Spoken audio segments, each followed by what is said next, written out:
Wesh les phénomènes, bien ou quoi? Bien le bonsoir tout le monde, j'espère que vous allez bien. Nouvelle vidéo actualité, aujourd'hui on a appris une excellente nouvelle. J'ai vu ça, j'étais occupé, j'ai à peine entrouvert, j'ai vu d'un œil la notification comme quoi Tebas avait démissionné. Je me suis dit mais non, c'est faux. Qu'est-ce que je suis en train de lire là? Est-ce que là, j'ai vraiment eu une journée tellement difficile que je commence à halluciner? J'hallucine et je rêve de lire Tebas a démissionné. Au final, une fois que j'ai regardé un peu plus en détail, j'ai vu que Tebas avait bel et bien démissionné de son poste de président de la Liga, mais parce qu'il a un intérêt derrière, on va y venir durant cette vidéo actualité. En réalité, c'est juste ce qui tourne sur Internet. Je n'en sais pas plus s'il y a un réel intérêt ou pas. Je pense qu'on aura plus de précisions au cours des prochaines heures, prochains jours, mais on va en parler quand même durant cette vidéo actualité ou encore les déclarations de Deco, Puyol. Installez-vous bien si le contenu vous plaît, vous savez ce qu'il vous reste à faire et on commence. On commence cette mini vidéo actualité par une déclaration de Marca sur le cas Gavi qui fait énormément parler. Vous le verrez que les déclarations de Deco ainsi que Puyol sont en rapport aussi avec ce dossier. Gavi ne reviendra pas dans l'équipe nationale espagnole avant mars 2025. Ça fait long. La fédération espagnole ne veut plus de problème avec Barcelone et ne veut pas prendre de risques avec le joueur. S'il revient, ouais, je pense que c'est du mensonge ça. Ils le resélectionneront s'il est sélectionnable. S'il revient la saison prochaine, il ne sera pas convoqué pour les trêves internationales en septembre, octobre et novembre. Et ensuite, quand les compétitions arriveront et que le joueur n'aura pas fait assez d'automatisme avec sa sélection nationale justement durant ces trêves, ce qu'on dit, c'est pas bannir les trêves internationales parce qu'en réalité, il faut bien préparer l'Euro, la Coupe du Monde et tout. C'est juste que le timing du calendrier, il est mauvais. C'est soit ils réduisent un peu leur match de championnat, soit ils déplacent ça à un autre moment, que ça s'enchaîne pas en fait. Que le gars, il fait pas championnat, Ligue des Champions, trêve internationale, il revient Ligue des Champions, championnat, trêve internationale. C'est l'enchaînement qui est mauvais et pas la trêve en elle-même, mais le moment où la trêve arrive. Là, selon Marca, si Gavi n'est pas sélectionné avec la sélection espagnole, moi je pense que c'est faux. Je pense que Gavi sera sélectionné s'il se rétablit bien d'ici là. Je vois pas comment on peut ne pas l'amener en septembre en trêve, en octobre ainsi qu'en novembre et ensuite lui dire ouais bah tiens il y a l'Euro qui se rapproche, viens te lancer directement dans le bain. Il sera probablement sur le banc car il n'aura pas fait la trêve pour créer une cohésion avec ses coéquipiers. Après j'ai envie de vous dire c'est Gavi, c'est un crack. Il jouera avec le Barça, il ne sera pas en manque de rythme. Donc je pense que la cohésion de groupe il l'aura déjà avec le Barça, pas avec l'Espagne, mais ça se fera rapidement. Bref, moi ce communiqué, je n'y crois pas forcément concernant Gavi. Je pense que à partir du moment où le joueur sera rétabli,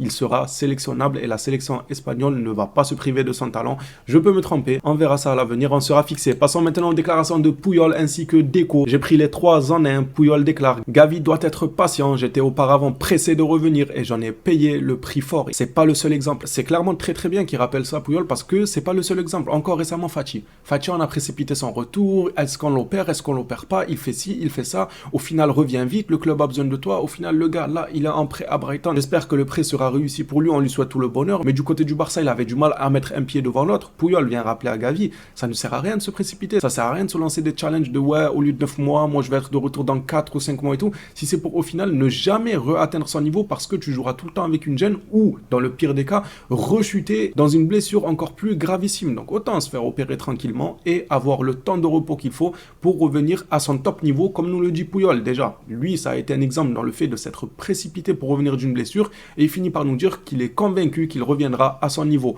Mais bien sûr qu'il reviendra à son niveau si il ne se précipite pas pour se soigner comme lui préconise Puyol. Deco lui pointe du doigt la FIFA et l'organisation, justement comme on le disait juste avant. C'est pas la trêve ou la Coupe du Monde ou l'Euro qu'il faut bannir parce qu'on aime ça, on aime l'Euro, on aime la Coupe du Monde, il faut préparer ces compétitions-là bien évidemment en amont. C'est juste l'enchaînement, le planning qui est surchargé. Deco balance, la FIFA organisera une Coupe du Monde et une Coupe du Monde des clubs avec plus de matchs. L'Euro se terminera le 14 juillet et la Liga débutera plus ou moins le 6 août. Quand est-ce que les joueurs auront-ils des vacances? Deco n'est pas le premier ni le dernier à se poser la question sur le planning. Beaucoup de joueurs ont dénoncé ça. Dernier en date, c'était Tchouaméni, mais même avant lui, il y a déjà beaucoup de joueurs qui avaient parlé de cette gestion, du planning, de cette surcharge de travail pour les joueurs. Ces derniers temps, le nombre de blessés ne fait que s'agrandir et beaucoup le relèvent. Deco finit par dire en janvier, les joueurs importants jouent dans leurs équipes. Il ne se voit pas si facile de signer un joueur important qui peut nous apporter des choses. Par là, il veut dire que lors du mercato hivernal, il ne faut pas s'attendre à ce qu'on ramène un joueur hyper important pour son club parce que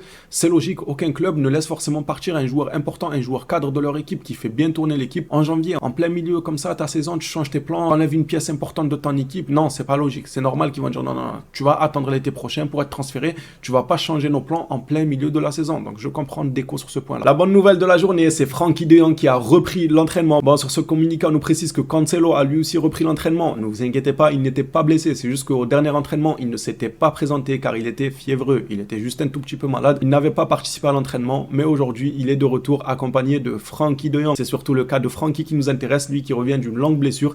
Cancelo n'était pas réellement blessé. C'était juste un état fiévreux. Du côté des jeunes du Barça, Casado, Unai Hernandez et Alex Garrido se sont eux aussi entraînés avec l'équipe première selon Santi Oval. Et pour en finir avec cette mini vidéo actualité, là voici la notification qui m'a un peu perturbé, on va dire. Tebas démissionne de son poste de président de la Ligue espagnole pour convoquer des élections. Bon, quand j'ai vu ça, je me suis dit, waouh, ça y est, on va pouvoir respirer. La mafia merengue, peut-être, elle va lever un peu le pied. Non, je rigole. Mais on va pouvoir peut-être respirer un peu, je sais pas, en termes de fair play financier, avoir un président qui ne penchera pas forcément d'un côté plus de l'autre, qui ne mettra pas des bâtons dans les roues du Barça pour inscrire des joueurs, des choses comme ça, quoi. J'avais un peu le sourire, on va pas se mentir. Au final, je vois que certaines personnes pensent qu'il s'agit d'une décision stratégique de Tebas afin de briguer une 4e réélection. Le gars, il veut une 4e réélection, qu'est-ce qui se passe là? Avant la fin de cette année. Ah ouais, il veut pas lâcher le morceau, il a fait un Tebas. S'il a démissionné, apparemment, c'est uniquement pour se laisser encore une chance, pour se laisser des cartes à l'avenir, non pas parce qu'il veut partir en retraite et claquer la porte et tout. C'est dommage, parce que le début de l'information, moi, ça me plaisait bien. Tebas qui démissionne à 100% sans plus avoir aucun rapport avec la Liga, ça aurait pu être super pour le football espagnol et même le football mondial, parce que le football mondial, quand la Liga est en déclin, eh ben, il n'est pas heureux forcément, parce que la Liga, c'est le Barça, c'est le Real, c'est des émotions ancrées à tout jamais. Les phénomènes de cette vidéo actualité est terminé. Merci à tous ceux qui l'auront suivi jusqu'ici. On s'attrape à la prochaine vidéo. D'ici là, prenez soin de vous les Blaugrana.